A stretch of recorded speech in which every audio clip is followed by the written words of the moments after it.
the hit, next position. Hit.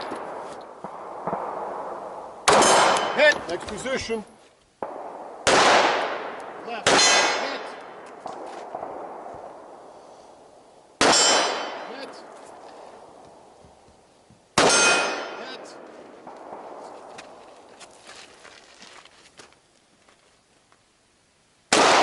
Left. Hit. Hit. Hit. Nice. Hey guys, Abner Miranda here. Today we're going to have a look at shooting from cover, or shooting behind barriers, or really any number of combinations. Some people know this is cover, some people know this is a barrier. When you're talking about working from cover, you have to consider, are you talking about cover or concealment? Cover is something that'll suck up rounds for you, that'll stop bullets from getting to you. Cover can actually be a vehicle.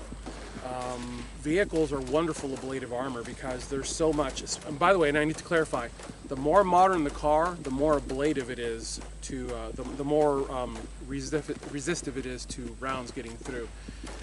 Modern cars have so many crumple zones and so many intricate structures within the body to absorb impact loads that everything from aluminum, steel, obviously, and then you're talking about wiring. Modern cars have a lot more wiring running through them for all the servos and all the gadgets that vehicles have.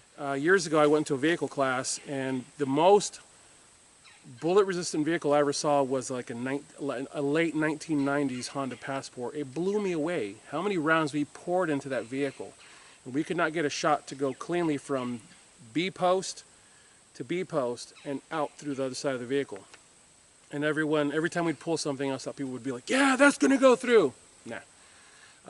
We went all the way up to Remington 700, sniper rifle, and put a 308 into that thing, and the vehicle just kind of laughed at it like it was nothing. So I'm telling you guys, modern vehicles will suck up rounds, most especially if you're working the angles on that car. So if you're moving, forget shooting, if you're just moving and someone's trying to hit you, as long as you're moving quickly and using cover appropriately, that person's probably not going to be able to hit you. So once you've established cover versus concealment, concealment simply being something that conceals you from the view of the bad guy, doesn't do anything to stop rounds, it just conceals them from seeing you. Once you understand what you're dealing with, then you need to understand how to work with cover. So we're going to imagine that this is a wall that runs 40 feet in this direction off to my right. And this section are just like knocked out blocks on the wall. And what we're dealing with here is, we're going to pick the middle bad guy here. I'm going to imagine that I've got a guy who, for whatever reason may be, I happen to find myself now trading shots with this guy. And I have to work my cover. One of the things that we most often see in TV and movies is the good guys take cover like this. And then they're kind of looking over their shoulder. And I'm just guessing here. I think the reason this is done is it's easier for them to frame the actor in a shot as opposed to this. Because, I mean, what are you looking at? You're looking at the side of my head, right? So you see actors, everybody from Tom Cruise to, I mean, just fill in the gap. So now that I've said that, it's going to drive you guys crazy because you're going to start seeing actors doing this. So what you see when they're kind of looking over and they're like, oh, here comes a bad guy, and they will do this exaggerated swing out, and they'll swing out like this, and then they'll bring the gun to bear. What they have now done is, that camera picked it up, what they have now done is they have essentially telegraphed, here I come. They've basically said, here I come, here I come, here I come, here I come, here I come, here I come, and now I'm ready to shoot. As opposed to, if you know how to work cover, if you've been trained to work cover properly, you back off of cover. In fact, the more distance that you use backing off cover, the better it is. The first time I was exposed to this type of training was at Tactical Defense Institute in West Union, Ohio. And honestly, guys, I'm so glad that that was my first, because they exposed me to this properly. And distance is your friend, which is what you're always being told there. So instead of even being here on cover, and working around that corner, I would love to be, let me see how much the camera will give me. Okay, here I am maybe 7 feet away from this thing.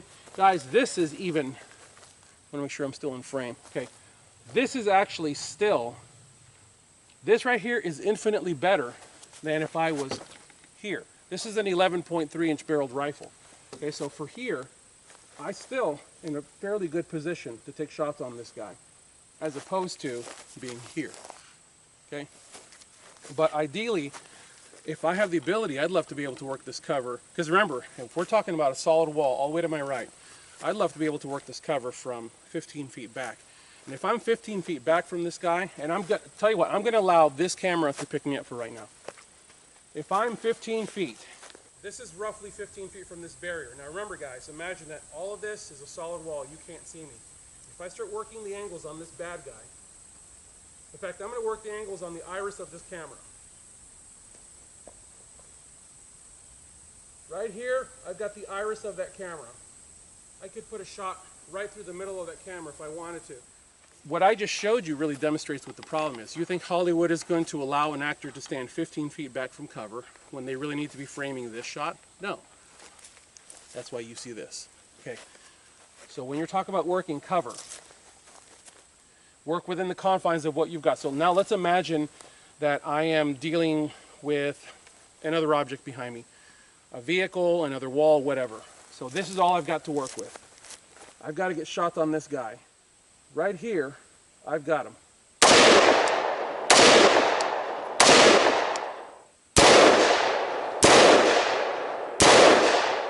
Now that we're dealing with cover, I've got a lot more mobility. I can get up close if I need to. Like let's say that if this guy decides to move from this position and he decides to move this way or even this way to try to flank me, I can constantly keep moving because remember, once again, this is a solid wall.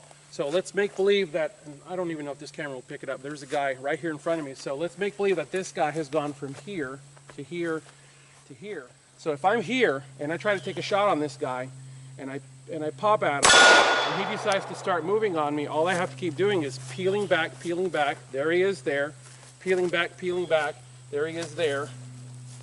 Right? I can keep working the angles. I don't have to work them here. I certainly don't want to be working them here. Once again, guys, this is a disaster.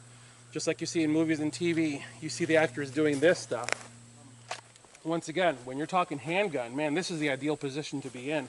I can set up on this guy, I can come around, I can take my shot before he even has a chance to react.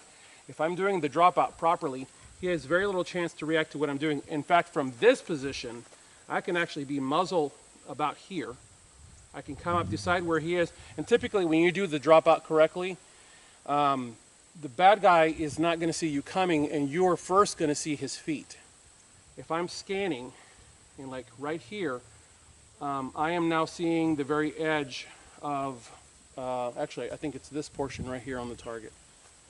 So I come out right here, come out right here, I've got a clear shot. Once again, highly unpleasant. All that sound is bouncing back in my face. But the fact is, cover should be worked from here, not from here. The last thing I'm going to leave you with is this. Probably about 4 years ago now, there was an event that occurred in Dallas, I believe it was, where there was a parade. It's been a while, guys, bear with me. There was a parade or something going on, I forget what it was.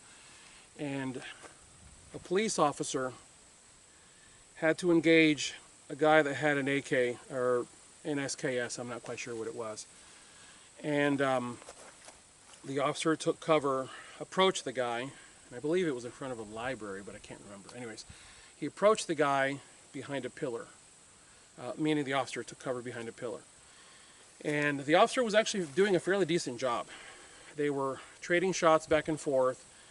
The fatal mistake that the officer made was as soon as the aggressive nature of the bad guy was coming in his direction, the officer fatally took cover like this. And I can't remember which side it was on because, like I said, it's been a while since I looked, but the officer looked here. No, I'm sorry.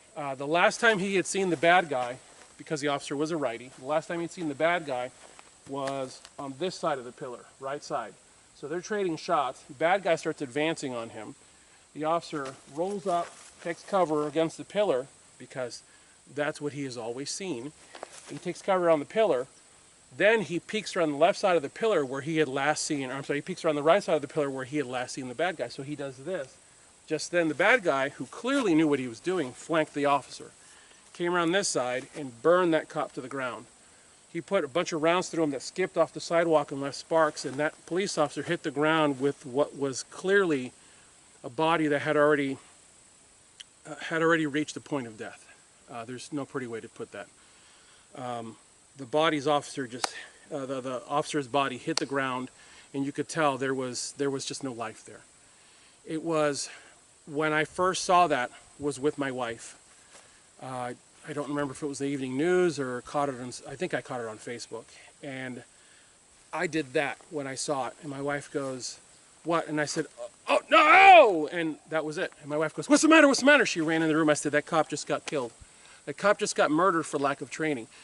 The moment that I saw it for the first time, I already knew what was going to happen. The instant that officer surrendered this position, well, yeah, this position, the second he surrendered this and did this, I said, he's about to die. And as soon as his back hit the wall and he looked, I knew it was over for him. Because I've been trained properly how to use cover. It's not his fault. I'm not downing that officer. I want to be abundantly clear. It's not his fault. No one ever taught him. His instructors either didn't know, and if they did know, maybe they weren't teaching it properly, maybe they weren't teaching it aggressively enough. It's not his fault. He died for lack of knowledge, which is why I'm doing this video for you. Because I want you to know, cover needs to be worked aggressively. Off the cover if possible. And believe me, I get it. This feels a whole lot of wonderful when bullets are going by you. Ooh, yeah, baby. I'm gonna suck up against this wall. But the problem is, the second you take your eyes off the bad guy, he knows it and he'll move. If he has any modicum of understanding of how this kind of thing works, the instant you take your eyes off him, he's gonna move. Because, like for example, cops, when you do felony traffic stop, every time you give a command, you move. Even if it's just 3 or 4 feet, you give a command, you move. You give a command, you move. Or you're standing so far off to one side, the bad guy can't really quite tell where you are, but in reality, you're walking him in reverse into 2 officers who are standing at the ready with handcuffs, ready to go, and another one with a taser or potentially a less than lethal shotgun. The bad guy has no idea he's being walked into reverse, into cops who are about to go hands-on, because he hears your voice over here. Out of sight, out of mind. Out of sight, out of mind. And that's a two-way street. If you guys have any comments or questions, leave them below. As always, I thank you guys for watching. God bless you all. Get those guns out and practice. Have a good one.